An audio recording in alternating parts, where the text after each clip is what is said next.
So I talked about light tank changes on coming back to the game, discovering light tank changes. Oh, nice shot of the T-28 prototype. Okay, yeah, other changes I've noticed since coming back to the game.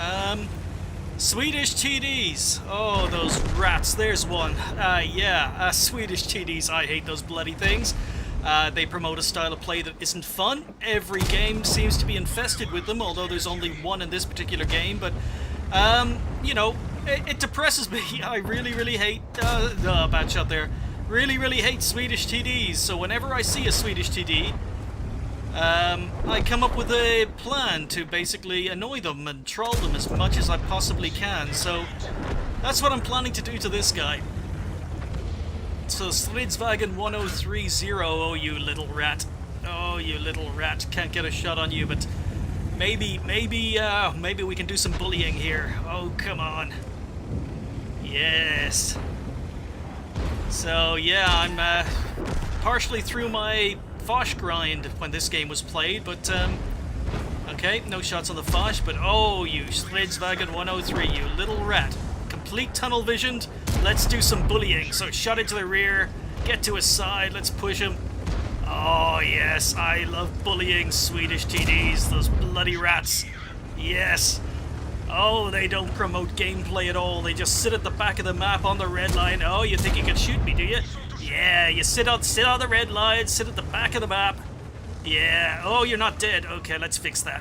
Oh, yeah, you little rat. Yeah, sit in the red line, wait for your team to die before getting involved. Oh, I hate those bloody things.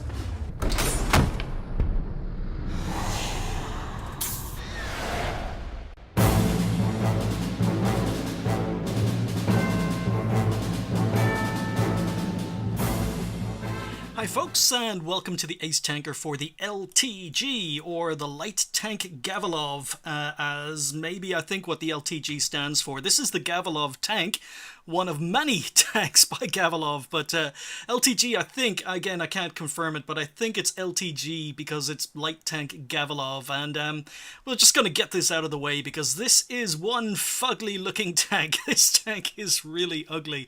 Holy cow. Yeah, it's not exactly a pretty tank. I mean, there's lots of tanks that are in the game that aren't very pretty, but some of them are like cute in a cute baby sort of way, you know, or an ugly baby sort of way. They're still kind of cute, but this one's Quasimodo. This one definitely isn't kind of cute ugly. It's just ugly. But there are reasons for that, and they were based in the design concept for the tank.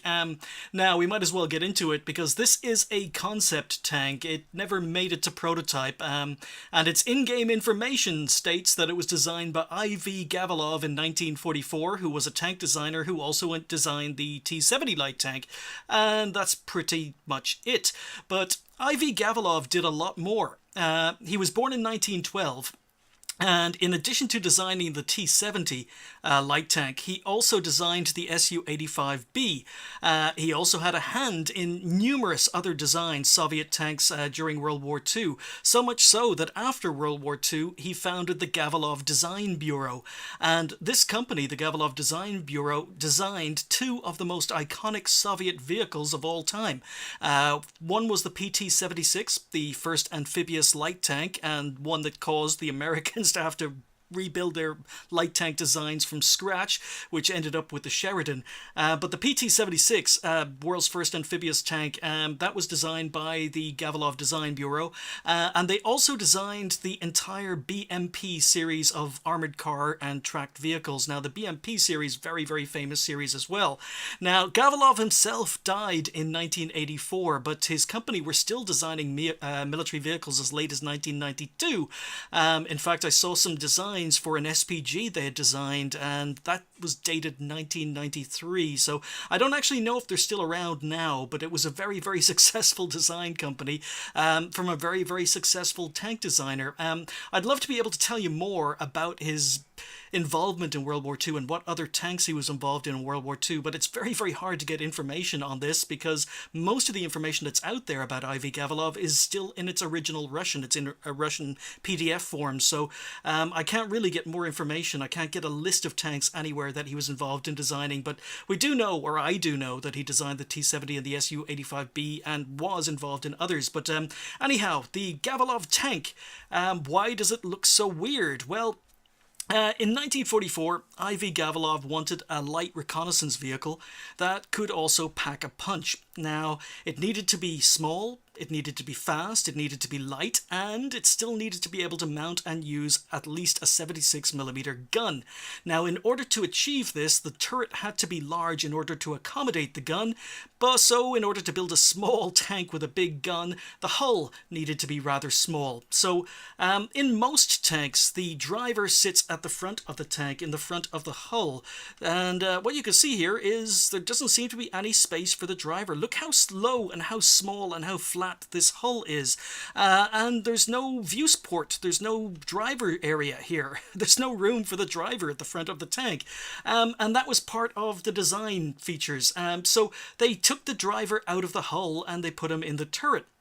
Now, as I say, in most tanks, the driver sits on the front and uses a vision slit, but because the LTG needed to be small, the driver was moved into the turret along with 3 other crew members, and the fuel tanks and the ammo racks were moved into this small portion of the hull where the driver normally sat, or maybe the radio operator. So the storage was moved to the front of the tank, and the rear of the tank, look how short this rear is. So the rear of the tank was also shortened by basically taking the engine and turning it on its side. So the engine in this tank isn't mounted vertically like it is in most tanks, it's actually mounted horizontally, and that basically kept the height of the rear of the tank down, and it also kept the length of the tank very, very small.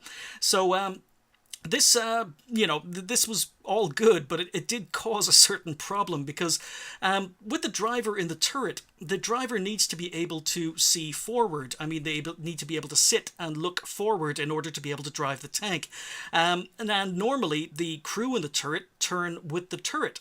So with the driver in the turret, it meant that the driver's seat had to be stationary and the turret had to turn around the driver in order for the driver to keep sitting so he was facing the front of the tank. But also because there are no vision slits here, it meant that the driver's vision was through this vision port on top of the tank. You can see it in the cupola here. So what this is this is a periscope, and directly underneath this periscope, the driver is sitting on the base of the tank in the turret. So, in fact, actually, the driver's sitting higher. I forgot to mention, yeah, the driver's actually sitting higher in the turret than the other 3 crew members. So, basically, what this is when the turret turns in this tank, and that's why it's so ugly and why it's taller or higher on the right-hand side of the vehicle than the left-hand side of the turret, this turret, this viewport doesn't change. This is connected to the base of the tank, and the driver is sitting directly underneath this, and it is looking forward at all times, and the turret turns around the driver. The other crew members turn with the turret, but the driver is always facing forward and directly beneath this viewport or this periscope right here. So, that's why it's so weird looking. But all of this is moot, I suppose. None of this matters because the project was cancelled at the end of World War II. World War II ended. This was a design that was proposed in 1944, just before the end of the war. So the whole thing was cancelled, and it never even made it to prototypes, or made it to a prototype. So while there are some details about the tank available, and drawings and etc. that Wargaming have based this model on, one thing that isn't included in the plans was the armor thickness. So we never actually found out how much armor this tank was supposed to have. What it does have in-game has been added by Wargaming, but you can see where the design came from here. You can see such a small, low hull, and a weird, big-ass looking turret, and tiny engine deck, and basically nowhere for the driver to sit in front of the tank, and that's basically why it looks so ugly.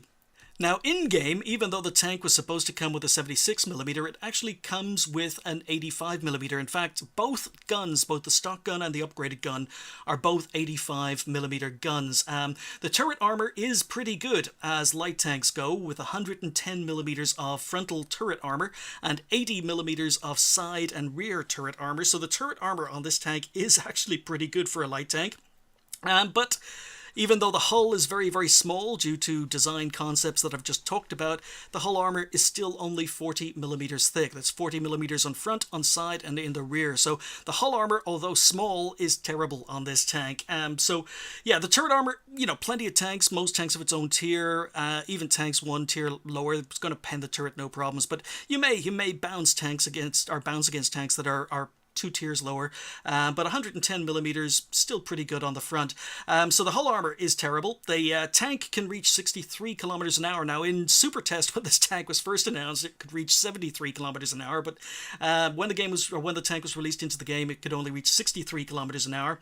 It's got 20 kilometers an hour reverse speed, and its power to weight ratio is 26.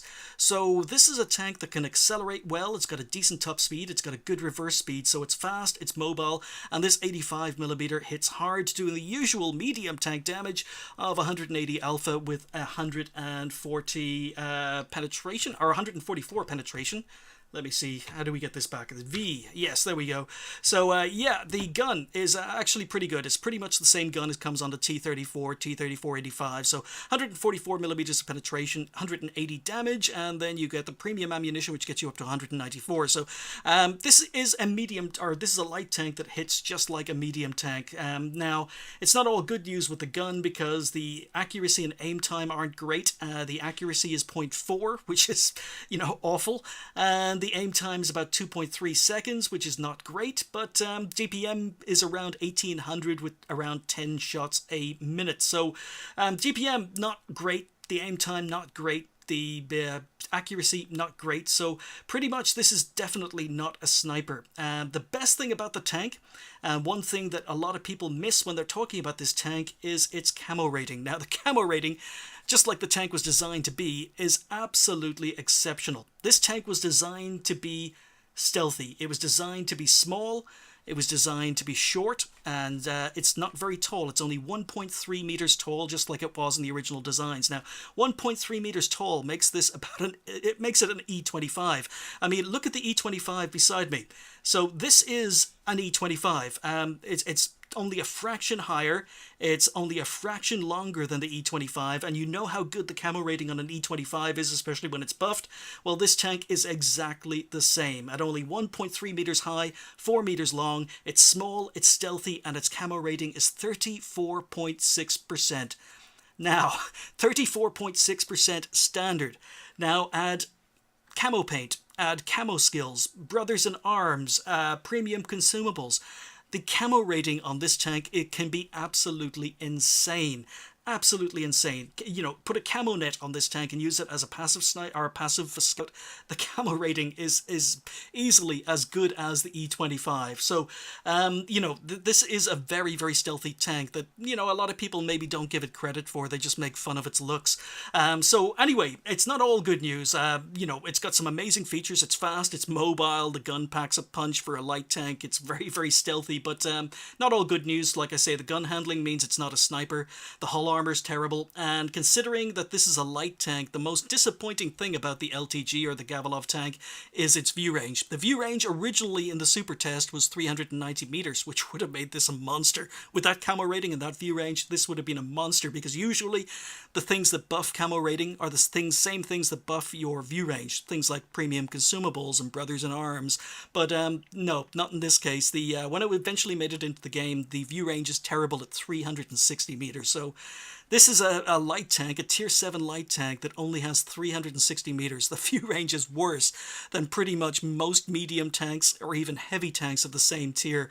So, you know, if you're going to be using this as a light tank, as a scout, as a spotter, you're really, really going to have to boost that view range a lot in this tank. But as I say, thankfully, the same things you do to boost the view range are usually the same things you do to boost the camo rating. So you can pretty much kill 2 birds with 1 stone by using consumables and a well-trained crew. So yeah, anyway, the LTG, it's kind of a surprise package. I bought it because it's a brand new tank for me. I already had gotten up to tier 8 on the Russian lights, and this thing was slotted in at tier 7 with the LTTB moving to tier 8. So I'm playing this tank for the first time. This is probably one of my first 10 games in it. It basically didn't take me very long to get the ace. Now, I think this tank, I basically call this tank my Quasimodo tank because it's so ugly. But the other reason I call this my Quasimodo tank is because my crew are absolutely awful.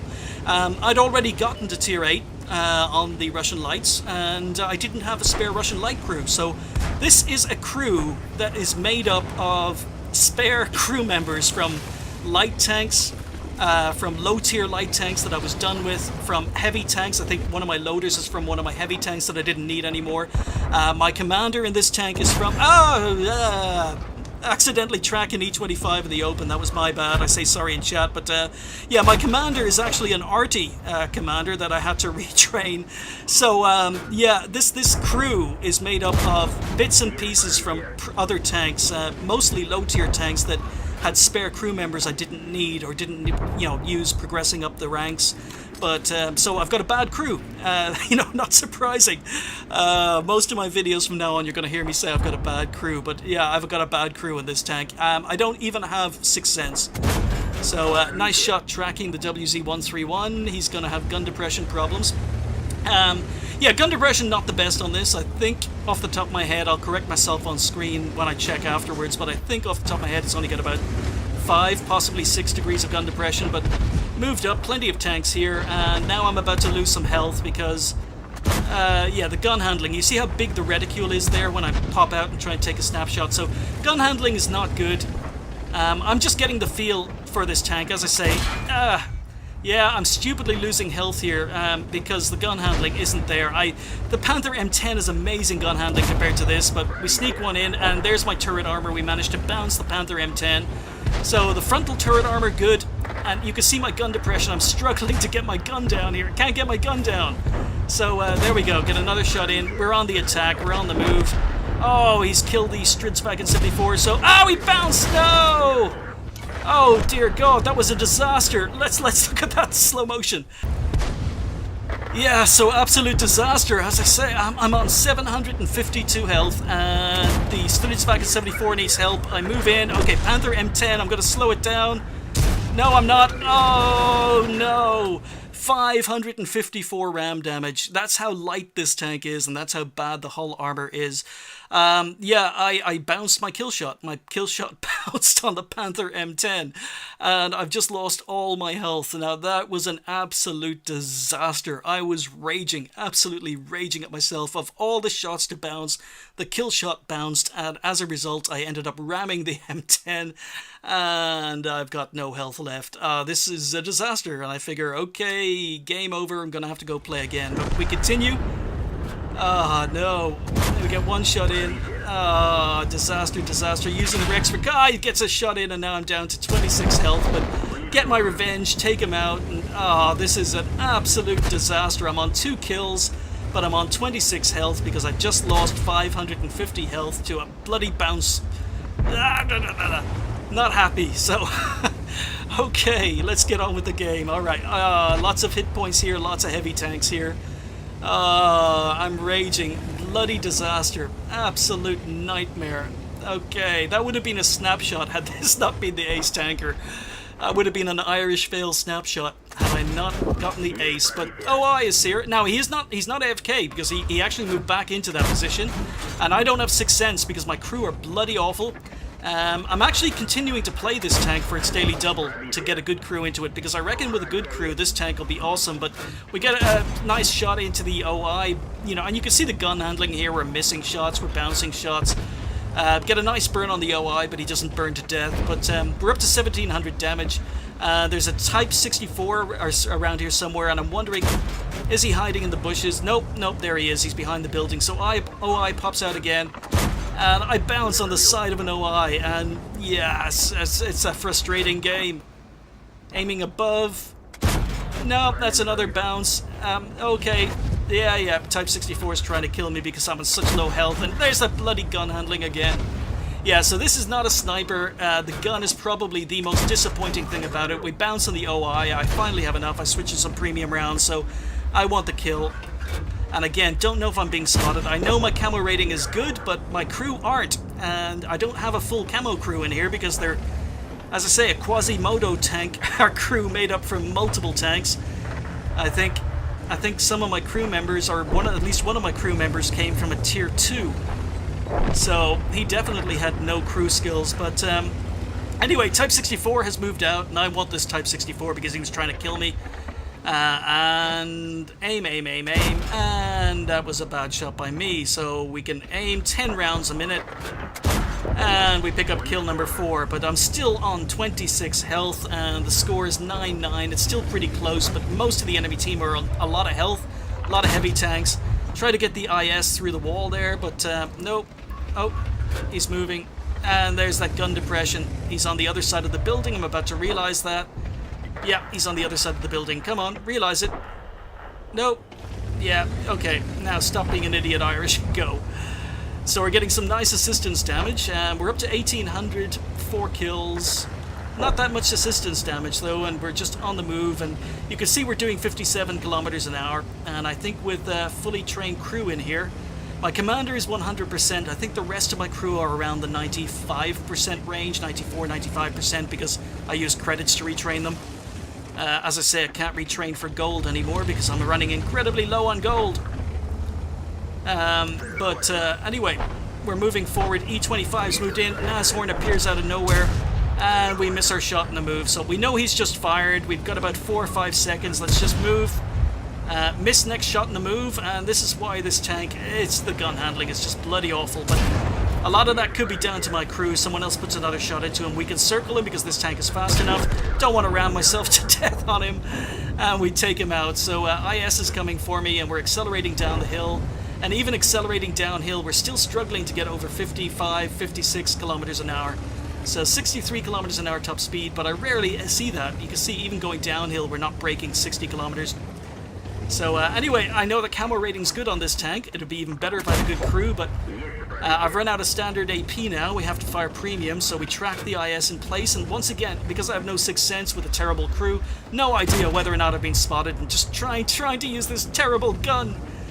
Trying to poke out, get snapshots. The Panther's a one-hit kill as well. IS is focused on me, and I don't want to expose myself because I know there's an IS-3 and an Oni still alive, so just trying to move forward, trying to get shots, trying to get an outline. Someone has just fired and missed. There's the IS-3, and he's just fired and missed, so I risk maybe taking a shot, but I've got to get into cover from this IS who hits the ground.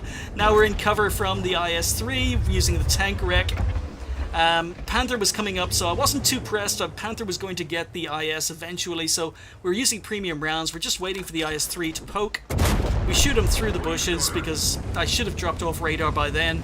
He was being spotted constantly, and there we go, kill number 6. So a little bit of panic, a little bit of a few mistakes, but I'm happy because, as I say, the crew in this tank are bloody awful, and even though the tank is upgraded, I think it's fully upgraded. I'm not 100% sure, it's been a while since I played the game, but I think the tank was fully upgraded. I did use free XP to upgrade most of the modules, but don't manage to get the final kill. Finish up with 6 kills. So, first ace in the LTG, or the Light Tank Gavalov, or the Gavalov Light Tank, whatever you want to call it. Very, very fortunate. very fortunate not to kill myself on the Panther M10. I can't believe the one shot I needed to hit and pen was the one shot that actually bounced, and maybe if I'd, rolled low, I wouldn't have killed him anyway, but just 550 health gone just like that. This tank weighs nothing, it's got no hull armor, so yeah, pro tip, don't go ramming anything in this tank, it doesn't work.